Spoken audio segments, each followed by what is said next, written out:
आज हम लोग एसएससी के सीरियल का वॉइस बनाने के लिए सीखेंगे, वो भी बिल्कुल ट्रिक से, ताकि हम लोगों को एग्ज़ाम में जो है बिल्कुल ही कम समय लगे और हम लोग अच्छे तरीके से उसको बना भी लें बिल्कुल कम समय में।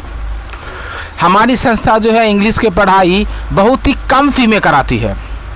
1 महीने का डेमो क्लास भी मिलता है विद्यार्थी को, पहले वो पढ़ के देख लेंगे, अगर उसे अच्छा लगेगा तो वो ज्वाइन करे, नहीं तो वो क्लास को छोड़ भी सकता है। जब हम लोग वॉइस बनाएंगे तो केवल हम लोगों को इस चीज़ का ध्यान रखना है, यही हमारा ट्रिक। इसी के बेस पर आज हम लोग सारे वॉइस को बनाएंगे। इस चीज़ को ध्यान रखना, वॉइस का एक ही रूल होता है, हेल्पिंग वर्ब प्लस V3। इसके अलावा वॉइस का कोई भी रूल नहीं होता है। अगर एक्टिव वॉइस में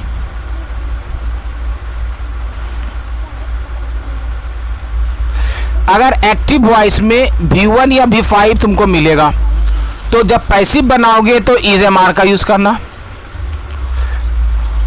अगर एक्टिव वॉइस में V2 होगा तो वाज या वेयर लगा के बनाना। अगर एक्टिव वॉइस में वर्ब में ing लगा हुआ हो तो जब पैसिव बनाओगे तो बीइंग का यूज करना। अगर एक्टिव वॉइस में हैज, हैव या हैड, इन तीनों में से कोई भी एक रहेगा, तो जब उसका पैसिव बनाओगे तो इन तीनों में से किसी को लगाने के बाद बिन का यूज कर देना। अगर मोडाल्स होगा एक्टिव वॉइस में तो हम लोगों को पैसिव में बी का यूज होता है। बस इतने ही चीज को ध्यान रखना है, बाकी किसी भी चीज को ध्यान नहीं रखना है। तो चलिए आते हैं क्वेश्चन पर। देखिए पहला क्वेश्चन क्या है। The little boy called up his best friend on his birthday. यहाँ पे ध्यान दो, कॉल्ड क्या है, V2 है ना। और अभी मैंने क्या बताया था, चलो फिर से देख लो। अगर V2 होगा तो मैंने क्या लगाने के लिए बताया है। अगर V2 होगा तो वाज या वेयर लगाना, यही बताया है। और हेल्पिंग वर्ब प्लस V3 तो होता ही होता है। चलो फिर से यहाँ देखो, यहाँ पे क्या V2 है ना, तो हम लोगों को देखना क्या है, वाज या वेयर। अगर V2 है तो वाज या वेयर। इसमें क्या लगा हुआ, हैज बीन, ये तुम्हारा ऑप्शन नहीं होगा। इसमें वाज कॉल्ड लगा हुआ है, ये ऑप्शन हो सकता है, इसको लास्ट में देखेंगे। यहाँ इज कॉल्ड सवाल ही नहीं है, क्योंकि हम लोगों को वाज या वेयर देखना है। यहाँ पे वाज बीइंग, वाज ये भी हो सकता है। तो हमारे पास अब ऑप्शन कितना बचा, 2 ऑप्शन बचा, पहला बी और दूसरा डी। अब इन दोनों में से देखना है कि सही कौन सा है। यहाँ पे वाज के बाद डायरेक्ट V3 आ गया, यहाँ पे बीइंग आ गया है। बीइंग कब लगता है पता है, चलो इसको भी पहले देखो, उसके बाद ध्यान देना।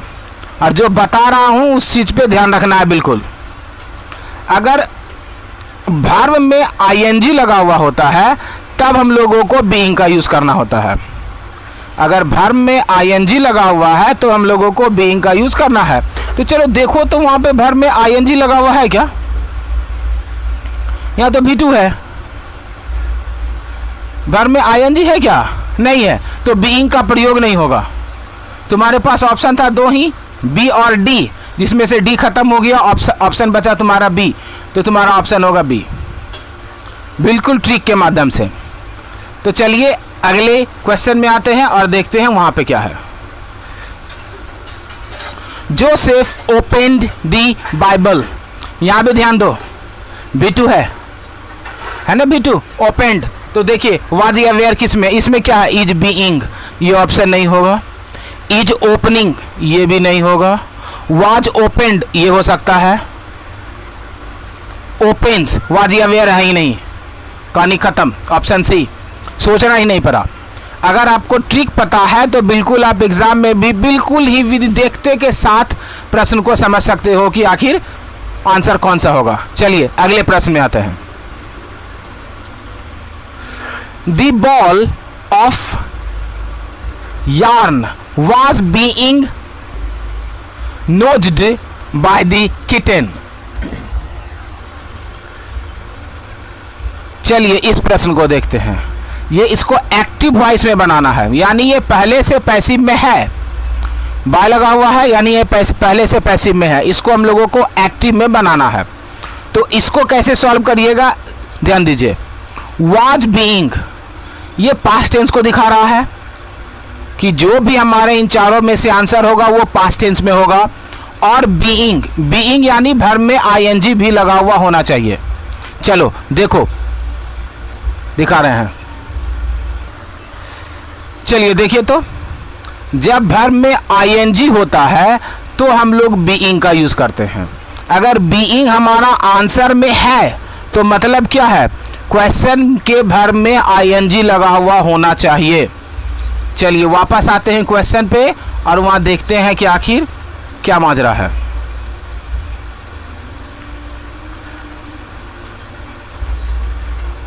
वाक्य पास्ट टेंस का होना चाहिए और भर में आईएनजी लगा हुआ होना चाहिए। पास्ट टेंस का है लेकिन भर में आईएनजी नहीं है, ये आंसर नहीं होगा। भर में आईएनजी है लेकिन ये पास्ट टेंस का नहीं है, ये भी नहीं होगा। पास्ट टेंस का है और भर में आईएनजी भी है, ये हो सकता है, इसको बाद में देखते हैं। The kitten has been, has का तो सवाल ही नहीं है क्योंकि वाक्य हमारा पास्ट टेंस का है, तो ये भी आंसर नहीं होगा। आंसर आपका निकल के क्या आया, सी नंबर। ऐसे ही अगर ट्रिक से सीखना है तो चैनल को सब्सक्राइब करो और वीडियो को सीखो।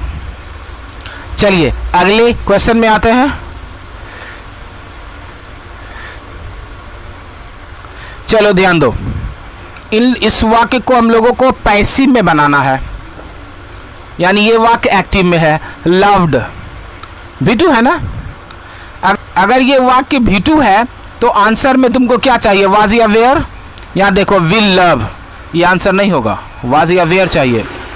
इज लव्ड नहीं होगा, हम लोगों को वाज या वेयर वाला ऑप्शन चाहिए। वाज लव्ड ये ऑप्शन हो सकता है। चलिए वाज लव्ड ये भी हो सकता है। तो चलिए अब ऑप्शन हम लोगों के पास कितना बचा, 2, सी और डी। अब इन दोनों में से किसी एक को सेलेक्ट करना है कि कौन सा होगा। Was loved by the audience, जैसा बताए थे यहां द ऑडियंस सब्जेक्ट है, तो ये ऑल वॉइस जब बनाएंगे तो ये ऑब्जेक्ट बन जाएगा, बाय द ऑडियंस। हमारा आंसर सी होगा। तो चलिए अगले प्रश्न को देखते हैं। चलो ध्यान दो, एक्टिव वॉइस में बनाना है। वाक्य ये रहा और हैड ऑलरेडी बीन और बाय भी लगा हुआ है, यानी ये आपका पहले से पैसिव में है और एक्टिव को सेलेक्ट करना है। तो पहले कीवर्ड हम लोगों को ढूंढते हैं। बिन लगा हुआ है और बाय भी लगा हुआ है। तो बिन कब लगता है, जब क्वेश्चन में पहले से हैज, हैव या हैड होता है। यहाँ से हम लोगों को क्या पता चला कि वाक्य जो भी हमारा आंसर होगा, इन चारों में से जो भी आंसर होगा उसमें हैड लगा हुआ होना चाहिए, तभी तो हैड बिन का यूज हुआ है ना। तो चलिए हैड वाला पहले ऑप्शन आप ढूंढिए। तो सी हैज, हैज तो होगा नहीं, हैड हमको चाहिए पास्ट टेंस का, ये ऑप्शन होगा नहीं। सी हैड ये हो सकता है, चलिए इसको बाद में देखते हैं। सी हैव, सी के साथ हैव लगता नहीं है, और दूसरी बात हम लोगों को पास्ट में चाहिए हैड, ये भी ऑप्शन नहीं होगा। सी विल सवाल ही नहीं है, हम लोगों को हैड वाला चाहिए, और हैड वाला ऑप्शन आपके पास एक ही है। ट्रिक से यही होता है कि आप बिल्कुल ही कम समय में बिल्कुल सवाल को सॉल्व कर दीजिएगा और आपको पता भी नहीं चलेगा कि आखिर हुआ क्या। तो चलो अगले क्वेश्चन को देखते हैं, और लास्ट में क्वेश्चन हम तुम लोगों को खुद का बताना है कि उसका आंसर क्या होगा। चलिए देखते हैं। ये पैसिव वॉइस आपको बनाना है, यानी ये एक्टिव में है। अब देखिए डज नॉट, डज नॉट लगा हुआ है। ये वाक्य जो है सिंपल प्रेजेंट का है। टेंस में मैंने समझा दिया था, अगर टेंस में कोई प्रॉब्लम होता है तो मुझे कमेंट करना, मैं ऑनलाइन क्लास दूंगा, इसका कोई भी चार्ज नहीं देना पड़ेगा। सिंपल प्रेजेंट, पहले तो आप ये देखिए प्रेजेंट टेंस का है तो प्रेजेंट टेंस का ढूंढो। आर ये हो सकता है, आर ये भी हो सकता है। वेयर ये पास्ट टेंस का, ये ऑप्शन नहीं होगा। वेयर ये भी ऑप्शन तुम्हारा नहीं होगा, कहानी खत्म। ऑप्शन बचा ए और बी। अब ए और बी में से हम लोगों को सेलेक्ट करना है कि आखिर आंसर कौन सा होगा। हेल्पिंग वर्ब प्लस B3 मैंने बताया था, बाय का B3 बाउट, यहाँ पे देखो क्या है ब्राउट। बाउट जो है बाउट ये बाय का B3 है, जबकि ब्राउट जो है ये ब्रिंग का B3 है। तो हमारा सी और डी तो पहले ही खत्म हो गया था, अब बी भी खत्म हो गया, तो ऑप्शन हमारे पास क्या बचा ए। चलिए अगले क्वेश्चन को देखिए।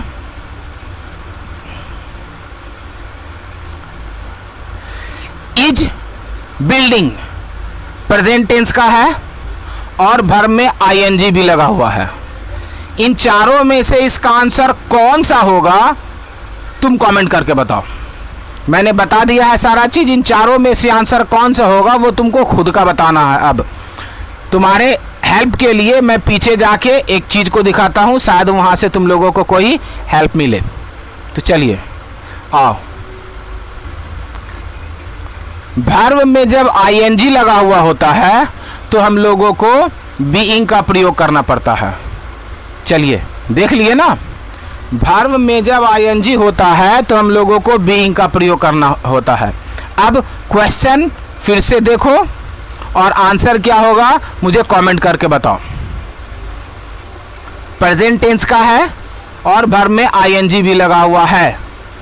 तो चलिए अब हमको बताइए कि इन चारों में से कौन सा आंसर सही होगा। चलिए कमेंट करिए और बताइए। अब मिलते हैं अगले वीडियो में। अगर वीडियो अच्छा लगा तो चैनल को लाइक करना, सब्सक्राइब करना और शेयर करना। अगर कोई भी प्रॉब्लम हो तो बेखौफ कमेंट करना, ऑनलाइन क्लास तुमको मिल जाएगा।